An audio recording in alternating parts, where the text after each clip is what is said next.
Talk about what you've seen out of the tight end room so far. A lot of new faces, just what you've seen so far throughout camp.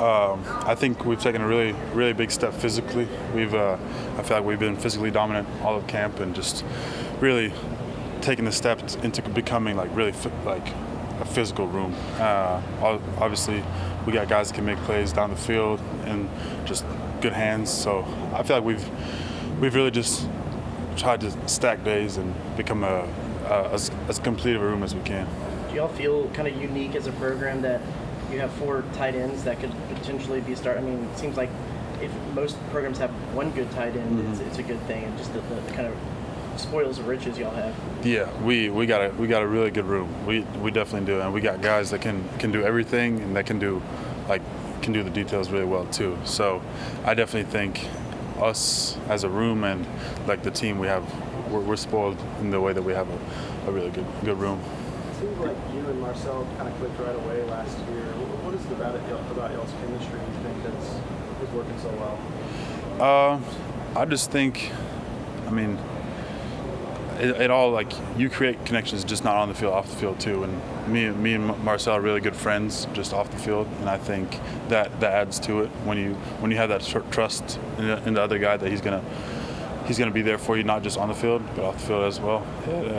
It makes it easier to. I feel like at least I know I have his back, and I think he has my back too. So it makes it easier to have that chemistry. For you specifically, just what have you worked on this offseason trying to improve your game another year? I've just tried to really pour my heart into focusing on the things that I feel like I didn't do to the standard that I wanted to last year. I feel like I've done a lot to become a better blocker in just the way I use my hands, my feet, everything, my physicality, and then I think I've tried to lean down a little bit throughout the offseason, being able to run routes in a better way, and I feel like that's something that's paid off a lot here in camp, and I feel like I've been able to run routes at a high level. When you talk about leaning down, did you lose a certain amount of weight, your body fat down? What did that kind of change look like? Yeah, just getting my body fat down, losing a little bit of weight. Last year, I think I went into the season at about 265 and trying to be lighter than that this year. And yeah, just being able to lean down, lose some body fat, just being able to be more sleek. In year 2, as everybody gets a little more integrated in this office, do you feel like there is a little bit more emphasis on the tight end, or the ability to have more wrinkles with the tight end in Conkline's offense? For sure. I think I think the offensive staff has done a great job throughout the offseason of just being able to mold the offense to the tools that we have, and I think we're going to be able to do a lot of good on the field, both in the passing game and the run game. After the scrimmage, a lot of the guys were saying how they felt like the offense was explosive. There were explosive plays. Is that kind of how you saw it? Were you in on some of those explosive plays? Yeah, for sure. I think we have the ability to be a really explosive offense, but I also think we've shown throughout camp that we can be one of those really just tough, run down your throat type of offenses too, and I think that's something that's going to be really good for us this year whenever we can adapt to whatever we need to do. I know Bucky McMillan over the basketball program just signed a guy from Sweden. I did see that. Have you gotten a chance to meet him, talk to him? Are you going to try to connect with him? I connected with him over Instagram a little bit. It's kind of funny. He's from Gambia. He's Gambian, and one of my best friends from back home is Gambian too. So it was actually my best friend from back home who sent that to me and showed me that he can do that. You talked about improving your blocking. Is there anything specifically you saw last year where you could take a step forward in that regard, or is it just a matter of physicality and getting stronger? I think last year it was.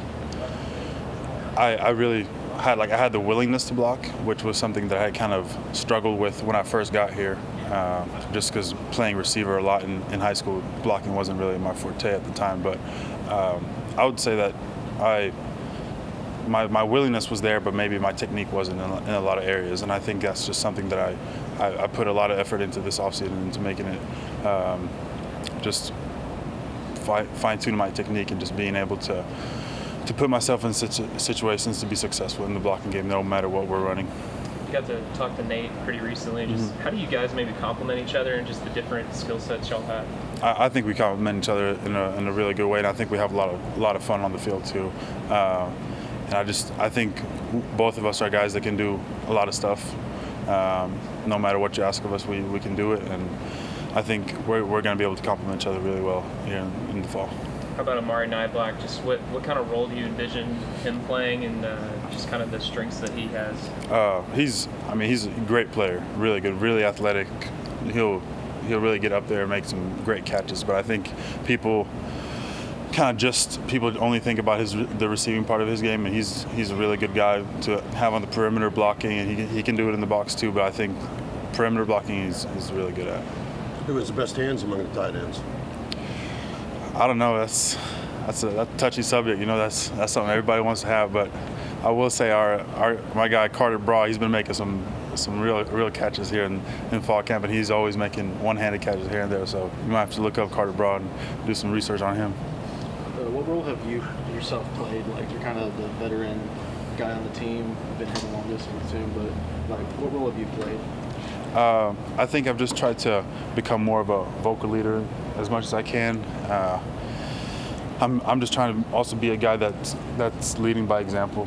Just no matter if it's on the field, in the weight room, no matter what we're doing, I try to lead by example. And I'd say for me, like not playing as much my first year or so, I try to when I see younger guys who maybe are kind of, I don't know, I wouldn't say struggling, but like it's hard coming in as a freshman and not knowing what your role is going to be. Like I try to pick up the younger guys and make sure they feel like it's not like they're not alone in what they're doing. 3 weeks into practice, just what have you learned the most about your offense overall? That we got some guys. We got guys, and I think you're going to see once the first game comes that we got guys that can make plays, and it's going to be. I think it's going to be fun to watch. What do you think the offense is capable of? Whatever it needs to do, literally, like whatever is asked of us, I think we're going to be able to do it, and I think we're going to be able to exceed at it. Did you get a chance to go to Sweden this offseason? I did. I went back home in May for 3 weeks. It was a good time to spend a little time at home. What did you get to do? Actually, I went to London as well. Went to London and watched Chelsea. Chelsea played my Swedish team in soccer, so I'm a big fan of both teams. So I went to London and watched them. So that was a lot of fun. And just hanging out with the family at home too. Elko's a pretty big Arsenal fan. You guys ever chop it up about soccer? Not really. I think we stick to football. It's just, How curious are the folks back home about you when you come back and they're asking you about football in Texas and all those things that goes with it? I think the people that are close to me kind of have an idea of what's going on, and then you have the kind of the outside people who maybe aren't as familiar, but a lot of people are intrigued by what I'm doing, especially getting a little bit more media attention after last season at home. I think there's been a little bit of a upswing in the amount of people that are intrigued by what I'm doing. And being in Texas? That too, but I just think, people aren't really, they don't have a lot of familiarity with Texas, a lot of people back home, and it's, so I think people think it's really cool, especially when they just see, they don't know a lot about college football, but they just see 110, 105,000 in the stadium, and they think like, what is this? Like, how could this be for a college sport? It's Is there one, and if not, that's fine, but is there a question that you've gotten about your situation that you thought was kind of silly or funny or just odd that it would be asked? I don't know. Okay. I don't feel like there's a lot of questions asked. There's more just like, I guess people are impressed and just kind of wondering like why I'm doing what I'm doing, because people probably assume I'd play hockey or something with my size, but people definitely think it's cool a lot of the time. How would you compare Kyle Field? How would you compare Kyle Field's crowd to maybe like a club football crowd? Like, are you talking about soccer, like European soccer? It's a different type of atmosphere, and I think you can't compare it. It's the sports are so different in the way the supporters are, and I wouldn't trade Kyle Field for anything, literally nothing.